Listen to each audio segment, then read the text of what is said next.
What up, YouTube? You already know. Big Lou tapping back in with what it do. Big Lou, NFZR2, baby, baby. And if this is the first time you're coming to the channel, it'd be highly appreciated if you sub, like, and share the channel with your family, friends, folks, gente, peoples, camaradas, comrades, associates, associos, buddies, pals, and feel free to comment. Because Big Lou answers back all the comments. You guys already know. Though this is going to be a quick little story. Very quick story about, as you guys know, I've mentioned before about me having animals, some pit bulls, and unfortunately, I ended up losing a couple of them to a certain police department, killing a couple of them, trying to make entry to serve a search warrant. And I had 4 on location. 2 of them were killed. 2 of them survived, and I was able to pick them up from the pound the next day after I made bail, right? So I'll go through that story real quick. So I had four pit bulls at this time. I had my main dog was Moki. She was a red-nosed American pit bull terrier. And I was told that she was a Kobe pit. Now, I'm not really sure. I haven't researched that too much, but I was told that the Kobe pits were bred to be taller, more slender, longer bodies, and then their noses were a little bit longer than the normal American pit bull terrier.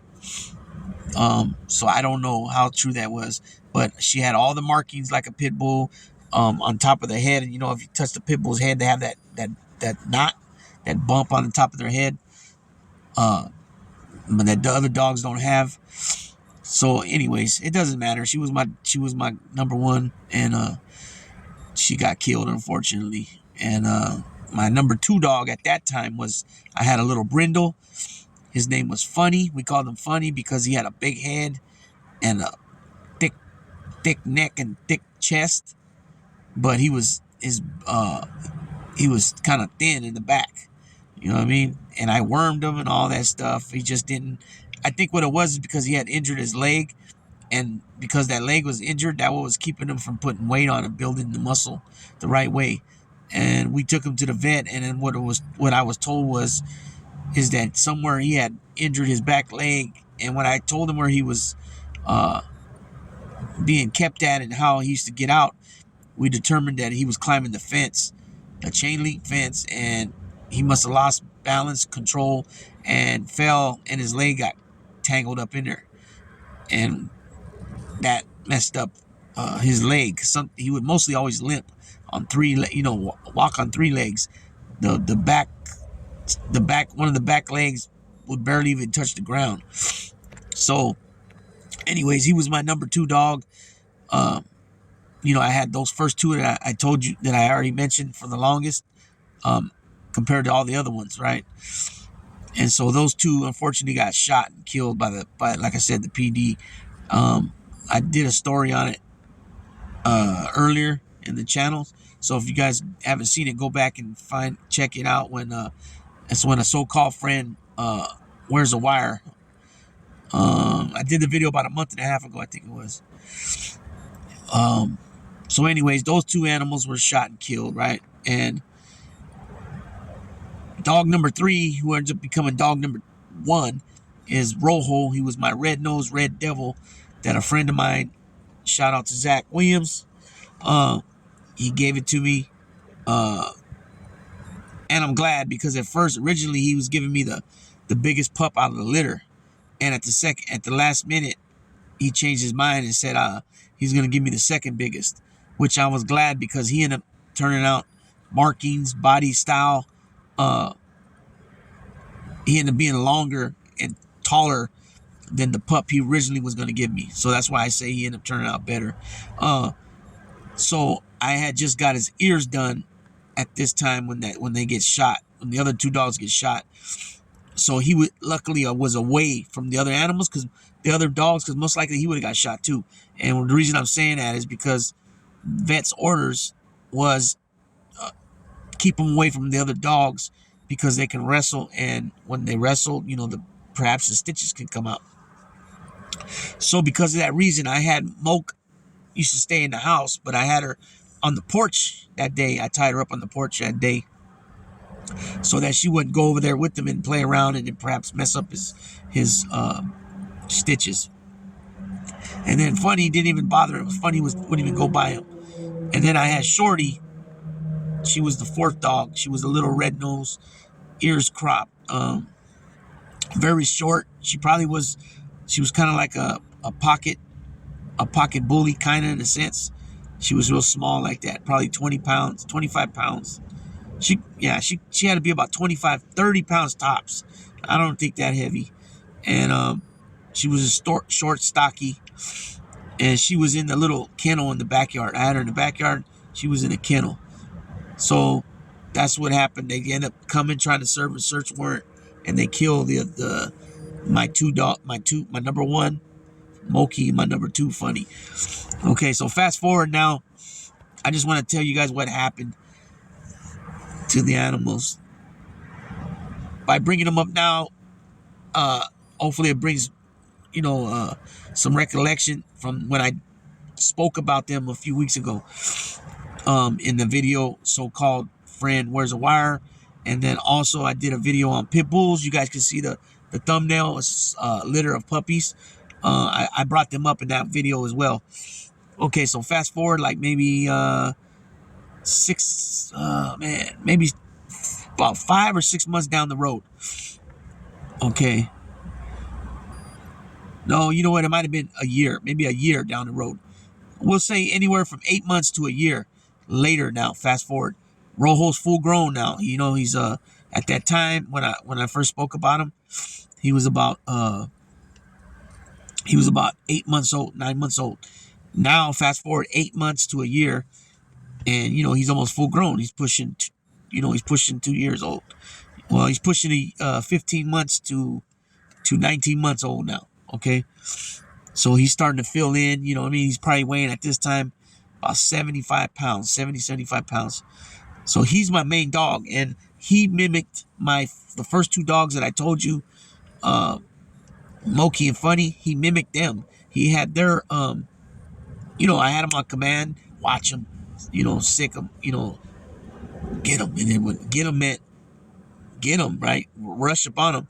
But watch him he would start growling and, so on and so forth. He picked that up from them dogs. When I used to tell them, he picked it up. He knew the command. Plus, he was real calm and collective.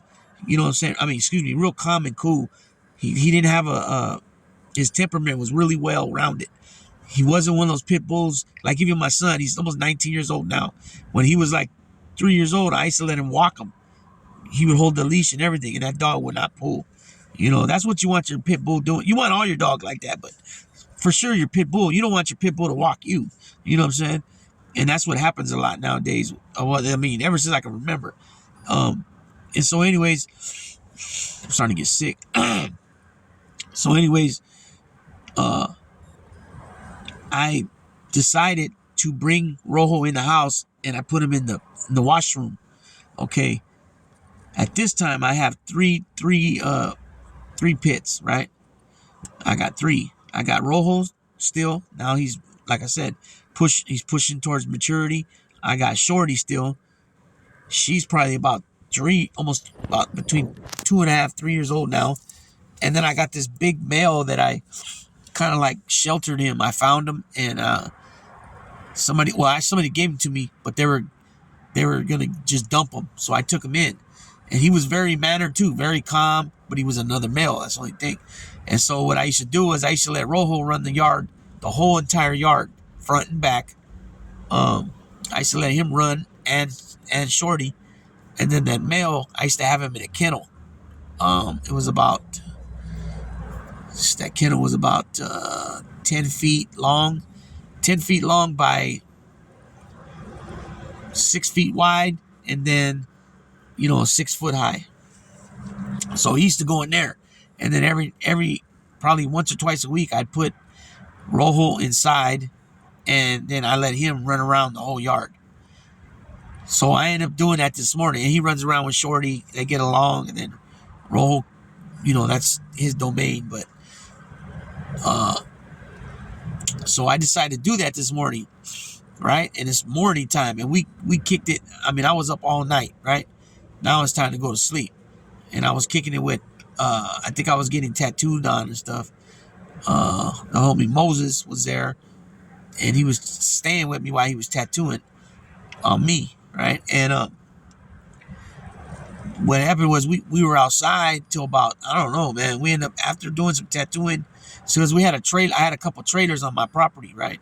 One was there on the property when I moved in, and one of my cousins started staying there. R.I.P. my cousin Jimmy. R.I.P. Jim. I love you, cuz. Always in my memories, thoughts and memories. And then the other trailer, I had bought it, and it's the one that you pull. You know what I mean? It was like a 32 footer, something like that. And we had everything hooked up to it. The electricity was on, the water. So we were out there in that trailer getting tattooed on and all that. And one of the neighbors, well, actually, he wasn't even a neighbor. He grew up in that neighborhood, south side of Stockton, but his that neighborhood, he had a lot of family members living in that neighborhood. So he was in the trailer with us, and he was kicking it with my cousin Jimmy. And then after I let him out, so the dog wouldn't fuck with him, Rojo. And then that's when I came inside and I put Rojo in the washroom and I let that big dog loose. I don't even remember what I named him. And at the time I was, doing my thing, hustling. Go Fast was big at that time. That Go Fast thing. And I was probably getting rid of not glorifying none. This is for educational purposes only. This is for, like I said, educational purposes only. And don't make the same mistakes I made. Don't even mess with it, period. So I'm just trying to give you guys I'm trying to paint the picture so you guys can understand what ended up going down here. So, man, my nose is all clogged up. My throat's getting all itchy. I'm going to start getting sick. I was getting rid of about, okay, there's 7 days in a week, right? 5 days in the work week. Okay. So I was pushing about 20 P's a month, right? Of Go Fast. So roughly 5 to 6 a week I was getting rid of P's, right? Okay. And I would pick up one at a time, right? And everything was bad. Everything was already broke down into what would go, right? What the people I messed with, what they would pick up. So they were all in either whole O's or half O's, right? And in a big Ziploc bag had all the, individual 28s and 14s, and then double knot and cut it. So I put Rojo in the washroom. I let the bigger male dog out, right? By this time, him and Rojo about the same size. It's just he was more mature looking at the time, right? He had to be at least Rojo was like 70, 75 pounds. At this time, this dog was at least 75 pounds, 80 pounds, easy. He might have been a little bit taller than Rojo too. And like I said, just more mature looking. You can see his battle scars and, on him. My dog was still, I got him fresh as a puppy. He beat Parvo. This was a dog I was talking about that had Parvo. And I paid $100 a day to the vet to keep him alive, and he beat it. He beat the Parvo. So anyways, I put Rojo inside. The big dog, I let him out the kennel. He's running around loose. For whatever reason, that homeboy that was kicking it with us in the trailer before I came inside comes back over. And remember I said he was from the neighborhood. He had a lot of family from that neighborhood, the south side of Stockton, and all of a sudden I'm hearing this whistling. So I look out the window. I don't see nobody, but I keep hearing the whistling, and I know it's him, right? Well, I know it's one of a couple people because they whistle. And the reason why I couldn't distinguish who it was, the whistle sounds similar because two of the guys that do it are, two of them are brothers and one's a cousin out of those three. But two of them sound almost the same when they whistle. So when I look out, I don't see nobody, so then I end up coming out. But as I'm looking out, I see something on the floor. So I'm like, what the fuck is all that, right? So I come outside, he's whistling, and he's standing over off to the side, a little, about maybe 2 feet to my left, his right. That's why I couldn't see him when I looked out the window. But he's about 3 feet or 4 feet from what's on the floor, on the grass, but he's not even looking at it. He's looking over it at the door. So he don't even catch it. So I look, and I'm like, what the hell? So I walk up to it and I look.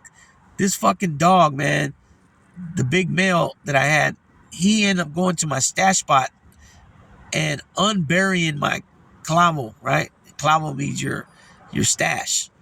And like I said, I just got a whole pea that night before.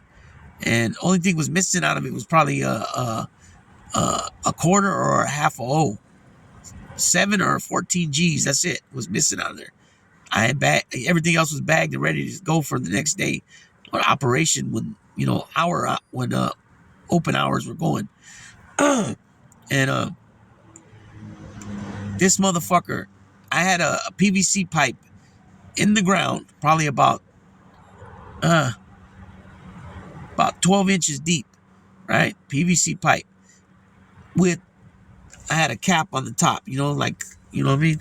And it was like 12, it had to be at least 14, 18 inches long. And that was totally all the way in the ground. And then it was at least that deep, right? So this motherfucker got in there, got out the fucking clavo, was in there. So he, like 14, 15 ounces, right? He had it spread out all over the floor in the front yard. So he grabbed the bag from the backyard, brought it to the front yard, and then I had about 3 or 4 grand in there. He had that, but he didn't mess with that. It was in the roll still with the rubber band on it. I had it in like 4 plastic bags. 3 plastic bags, the little sandwich ones, the dingy ones, and then 1 Ziploc bag. And he dug that up too, and that was all over the place. But the O's were all in 1 big Ziploc. He ripped that open, but he didn't put no teeth into any of the single bags. And each single bag was either a 14G pack or a 28G pack, ounce half, right?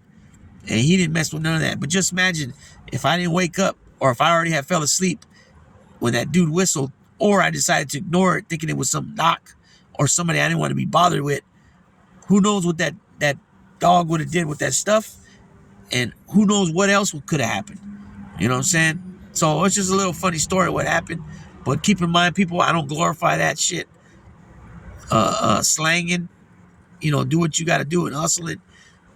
I don't glorify that. I don't glorify it. Again, this is for educational purposes only. This is for hear what I say and learn from my mistakes. You feel me?